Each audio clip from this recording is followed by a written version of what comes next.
12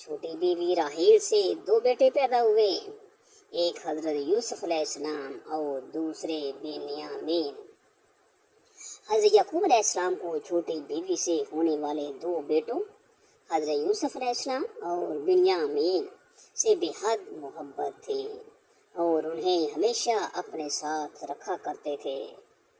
سوتیلے بھائیوں کو یہ بات بہت بری لگتی تھی اور وہ ان دونوں بھائیوں کو رنج و تکلیف پہنچانے کا کوئی موقع ہاتھ سے نہ جانے دیتے تھے۔ حضرت یعقوب علیہ السلام جانتے تھے، انہیں پتہ تھا، انہیں تھوڑا سا غیب کا علم تھا کہ بڑے بھائی ان دونوں سے حسد کرتے ہیں۔ حضرت یعقوب علیہ السلام نے اپنی زندگی کا بڑا حصہ رنج و غم میں گزارا۔ ابھی نوجوان ہی تھے کہ بڑے بھائی کے خوف سے والدین کو چھوڑنا پڑا اور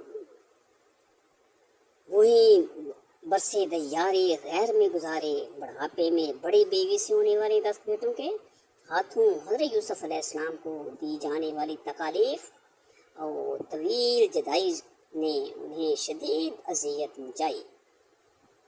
وہ حضرت یوسف علیہ السلام کی جدائی کے سبب 40 سال تک انہیں یاد کر کے روتے رہے، یہاں تک کہ روتے روتے آنکھوں کی بینائی ضائع ہو گئی۔ آخر 40 سال بعد اللہ تعالیٰ نے حضرت یعقوب علیہ السلام کو بیٹے سے اس حیثیت سے ملایا کہ وہ والی مصر تھے۔ اللہ تعالیٰ نے ان کو بہت بڑا عہدہ دے دیا تھا کہ والی مصر بن گئے۔ دونوں باپ بیٹا طویل جدائی کے بعد ملے تو لیٹ کر دیر تک روتے رہے۔ حضرت یعقوب علیہ السلام اپنے بیٹے حضرت یوسف علیہ السلام کے پاس مصر میں 24 سال تک مقیم رہے۔ حضرت یعقوب علیہ السلام کی وفات کا وقت قریب آیا تو آپ نے اپنے سب بیٹوں کو جمع کیا اور ان سے پوچھا، میرے بعد تم کس کی عبادت کرو گے؟ سب نے یک زبان ہو کر جواب دیا، اے ابا جان، ہم سب اس رب کی عبادت کریں گے جنہوں نے ہمیں پیدا کیا اور ہمیں رزق عطا فرمایا، اور جو آپ کا اور آپ کے آباء و اجداد ابراہیم، اسماعیل اور اسحاق کا معبود ہے۔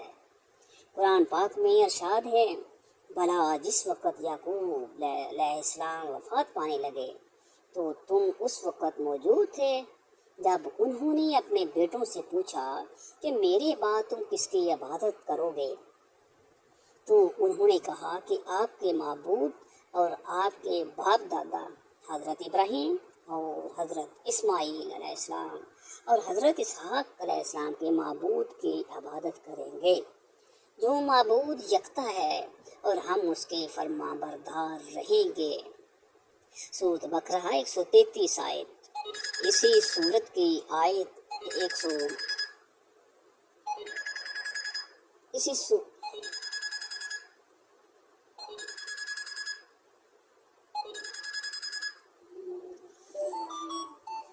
اللہ تعالیٰ نے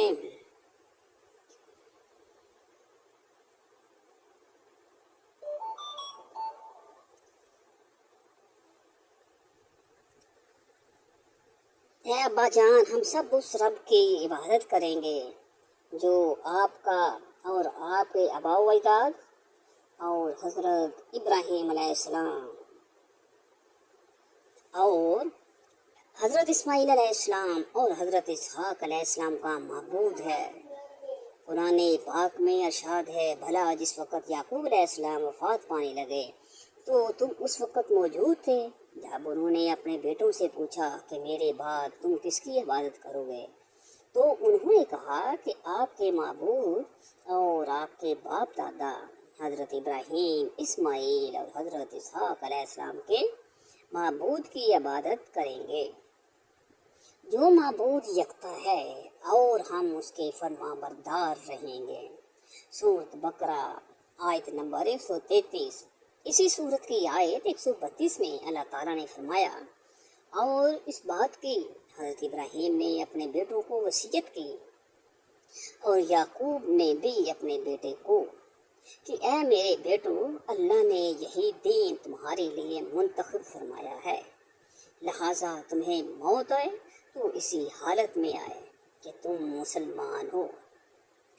تفسیر قرطبی میں مذکور ہے کہ حضرت یعقوب علیہ السلام نے مصر میں 24 سال رہنے کے بعد وفات پائی، اور وفات سے پہلے حضرت یوسف علیہ السلام کو وصیت فرمائی کہ میری میت میرے وطن بھیج کر والد صاحب اسحاق علیہ السلام کے پاس دفن کیا جائے۔ سعید بن جبیر نے فرمایا کہ حضرت یعقوب علیہ السلام کی میت کو لکڑی کے تابوت میں رکھ کر بیت المقدس منتقل کیا گیا۔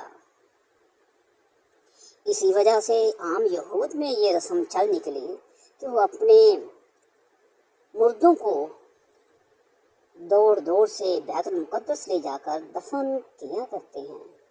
وفات کے وقت حضرت یعقوب علیہ السلام کی عمر 147 سال تھی۔ حضرت عبداللہ بن مسعود رضی اللہ تعالی عنہ نے فرمایا کہ حضرت یعقوب علیہ السلام جب مصر میں داخل ہوئے تو ان کی تعداد 93 نفوس پر مشتمل تھی، اور جب انہی سے پھیلنے والے افراد حضرت موسیٰ علیہ السلام کے ساتھ مصر سے نکلے تو ان کی تعداد 6,70,000 تھی۔ وما علینا الا البلاغ المبین۔ اللہ تعالیٰ مجھے اور اس ویڈیو کو سننے والے کو اللہ تعالیٰ کے حکم اور حضور پاک صلی اللہ علیہ وسلم کے